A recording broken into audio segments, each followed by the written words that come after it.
became apparent to me that the Prime Minister was completely unwilling to move away from the deal that she was putting forward, which in my view does not deliver Brexit and actually wouldn't get through the House of Commons, then I reached the conclusion we had to have a new leader who would put forward an alternative. What do you say to Chukwuemeka? He was just saying we've got a small minority in the Conservative Party who've got the leverage to hijack the whole country. Well, we'll find out this evening, but I don't think it is a small minority. The overwhelming majority of the Conservative Party believe in Brexit and getting the right deal for Britain. And I'm afraid that more and more, as we've seen over the last few weeks, do not see the deal on the table as delivering Brexit. You don't think that there will always have to be compromise, bearing in mind that 48% of course wanted to remain, and the Prime Minister's job is to look after the interests of both sides? Well, there's been compromise. There are some things which I didn't particularly like, but which I was willing to support, like the transitional period for 2 years, after which we'd still be bound by European obligations, like paying over £39 billion. But the problem with this deal is that it leaves us stuck within the European Union's regulations, which is exactly what we campaigned to escape from. I mean, this is fascinating, because what you're really saying is, as a Conservative MP, Brexit to you is so important that it's more important than party loyalty, it's more important than supporting the government that you were elected to be an MP supporting. So basically, normal politics has gone out the window for this Brexit obsession. Well, I do support the manifesto on which I fought the election and which my party fought on. Part of the difficulty is that the Prime Minister has torn up the pledges she made in that election manifesto, which is why so many of us cannot support it. But you know, you've been a politician a long time, that you have to adapt to realities. That's why she's had to shift her position. She's tried hard. I mean, why would Boris Johnson or Jacob Rees-Mogg or you or whoever emerges as leader do any better with the European Union? They wouldn't, would they? Well, I believe that there is a deal there, which is the one which the European Union were putting forward. But I do think it needs somebody who believes in Brexit, who sees the opportunities, who regards Brexit as not as a disaster which somehow we've got to minimise, but actually as an opportunity for Britain. And that is the kind of leader I think we need. Why didn't you put up a candidate against her then?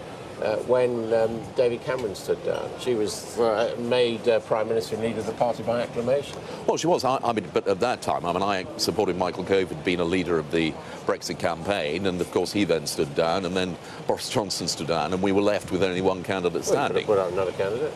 Well, and also at that time, the Prime Minister was very plain that she supported Brexit. And actually, what she went on to say in her Lancaster House speech in Florence was very much what we all believed in and supported. It was only when she abandoned that we felt no longer able to support her. If you lose tonight and the majority of the Conservative Party decide that they do have confidence in the Prime Minister, will you then back down? Will you vote for what she proposes on the European Union? No. This is not... nothing changes as a result of the Prime Minister either winning or losing tonight. The arithmetic against this deal remains overwhelming. It's not politics as usual, this, is it? I mean, normally, if you challenge your leader and you fail, you then support that leader, because that's the will of the majority of your party. But what I can't do is support a deal which I believe will be bad for this country and fail to deliver Brexit.